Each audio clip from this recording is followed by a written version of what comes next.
धन्यवाद मान्यवर, आपने इस अत्यंत महत्वपूर्ण विषय पे राष्ट्रीय आपदा प्रबंधन के बिल पर मुझे अपनी बात कहने का मौका दिया।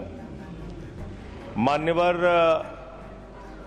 जब देश में कहीं भी राष्ट्रीय आपदा आती है तो उसमें केंद्र सरकार का रोल, राज्य सरकार का रोल, तमाम सामाजिक संस्थाओं का रोल, राजनीतिक पार्टियों का रोल और एक एक व्यक्ति की भूमिका महत्वपूर्ण हो जाती है, वरना आप राष्ट्रीय आपदाओं से निपट पाना बहुत मुश्किल होता है। मान्यवर, मैं आज हाथ जोड़ के विनती करूंगा, कम से कम ऐसे विषय पे बोला बाली न किया जाए, टोका टाकी न किया जाए।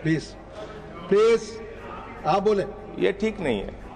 मान्यवर, हर व्यक्ति के जीवन के कई पहलू होते हैं, सामाजिक, राजनीतिक, और मैं ऐसी घटनाओं का न सिर्फ न्यूज चैनल पे, टीवी पे गवाह रहा हूं, बल्कि जाके ऐसी घटनाओं के वक्त में काम किया हूं। मेरी शहीद चंद्रशेखर आजाद जी के नाम पे एक संस्था थी, आजाद समाज सेवा समिति।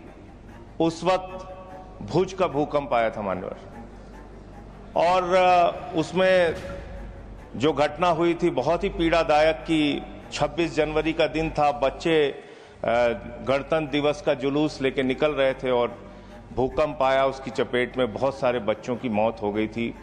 जॉर्ज फर्नांडिस साहब उस समय रक्षा मंत्री थे, जॉर्ज साहब एनडीए के संयोजक थे और उन्होंने उस समय बयान दिया था, रक्षा मंत्री भी थे संभवतः, उन्होंने बयान दिया था कि 1 लाख लोगों की मौत हुई। बहुत बड़ी घटना थी, बहुत बड़ी त्रासदी थी मानव। अब ये समझ में नहीं आ रहा था कि उसमें हम लोगों की भूमिका क्या हो सकती है। एक उत्तर प्रदेश के सुल्तानपुर के छोटे से जिले में रहने वाली छोटी सी संस्था के किसी कार्यकर्ता की भूमिका क्या हो सकती है। तो हमने शहर के लोगों को, व्यापारियों को, तमाम संस्थाओं को एकत्रित किया, जुलूस निकाला शहर के अंदर, चंदा इकट्ठा किया। अब आगे सामग्री की क्या जरूरत है वहां, क्योंकि बहुत सारी सामग्री, गुजरात में उस वक्त खबरें आने लगी कि पूरे देश और दुनिया से बहुत सारी सहायता सामग्री वहां पे पहुंचने लगी, और ये भी खबरें आने लगी कि उन सामग्रियों का सही रूप से सदुपयोग नहीं हो पा रहा है। हमने हेल्पलाइन खोजा कि कहां से बात की जाए जिससे उनकी मदद हो सके। अहमदाबाद की एक संस्था मिली, कच्छी जैन सेवा समाज। कच्छी जैन सेवा समाज के लोगों से मैंने संपर्क किया, उन्होंने कहा यहां पे टेंट की जरूरत है, ज्यादा से ज्यादा टेंट लेके आइएगा, और कुछ चीजें उन्होंने लिस्ट दी, बाल्टी लेके आइएगा, इस तरह की चीजें उन्होंने, जो जरूरत थी उस तरह की चीजें उन्होंने लिख के दिया। उस वक्त मुझे याद है मैं कानपुर गया, कानपुर से वहां से त्रिपाल वगैरह इकट्ठा करके, जो उनको जरूरत थी, टेंट की जरूरत थी, वो सारी चीजें इकट्ठा करके, और रेल मंत्री उस समय ममता जी थी, उन्होंने एक बहुत अच्छा ऐलान किया था कि जो भी व्यक्ति गुजरात के भूकंप में सहायता के लिए जाना चाहता है उसको कोई टिकट का किराया नहीं लगेगा, और जो सामग्री लेके जाना चाहता है वो सामग्री वहां पर लेके जा सकता है लोगों की मदद के लिए।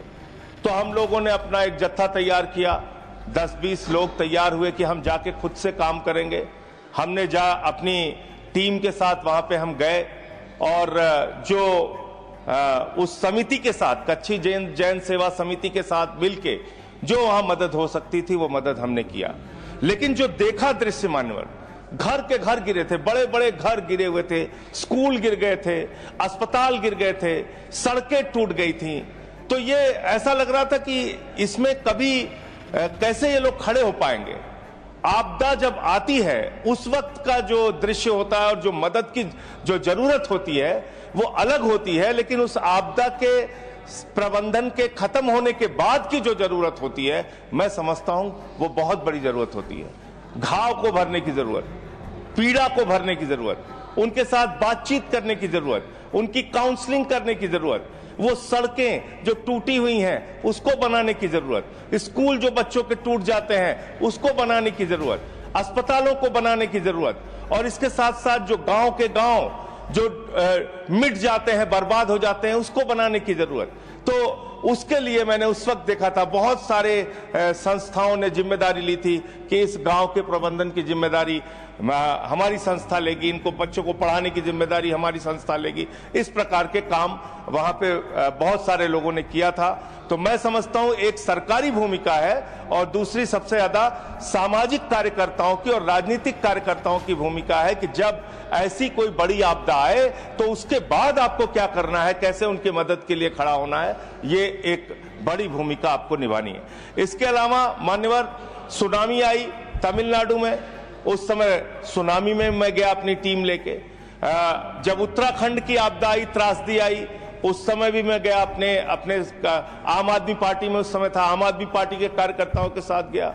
कश्मीर में जब बाढ़ की त्रासदी आई तो उस समय फिर आम आदमी पार्टी के कार्यकर्ताओं के साथ मैं वहां की जो त्रासदी थी उसमें लोगों की मदद करने के लिए, उनके साथ खड़े होने के लिए, उनके सुख दुख में शामिल होने के लिए जो कुछ भी कर सकता था मैंने किया। और यहां ही नहीं, नेपाल की भी जब त्रासदी आई मानवर, तो उसमें भी मुझे शामिल होने का मौका मिला। अपनी डॉक्टर्स की टीम लेके, दवाएं लेके वहां भी जाके हमने जाके अपनी, बस 1 मिनट सर, तो वहां पे भी जाके काम किया। मैं आपके माध्यम से सरकार से यही अनुरोध करना चाहता हूं, विनती करना चाहता हूं कि देखिए राष्ट्रीय आपदाएं जो भी होती हैं या इस प्रकार की जो आपदाएं होती हैं उसके प्रबंधन में आपसी आरोप प्रत्यारोप, राजनीति, एक दूसरे पे ब्लेम गेम, इससे कोई फायदा होने वाला नहीं है। बल्कि आप जितना समाज को जोड़ पाएंगे, जितना संस्थाओं को जोड़ पाएंगे, जितना राजनीतिक पार्टियों को जोड़ पाएंगे, जो अधिकतम मदद कर पाएंगे, मैं समझता हूं कि वो